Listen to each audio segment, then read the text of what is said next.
Barcelona against Madrid.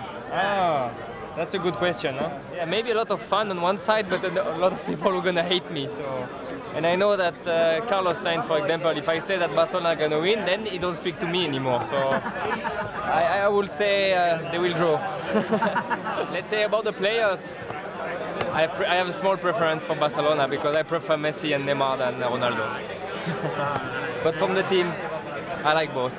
I don't know. Maybe I think Barcelona is very strong. So I think Barcelona will win 2-1. Barcelona will win 3 goals. Messi will score 2 and Neymar 1. 0-0. 0-0. Yes. Are you sure? Yes. No opino, pero bueno, que gane el mejor. 0-1, gol de Ter Stegen. 1-1. 1-1. Really? Because if I say the wrong thing, you're in trouble here. 3 for Barca, 1 for Real. Okay. I think for this time, if they are 0-0 or 1-1, they will be good for all of them. Okay.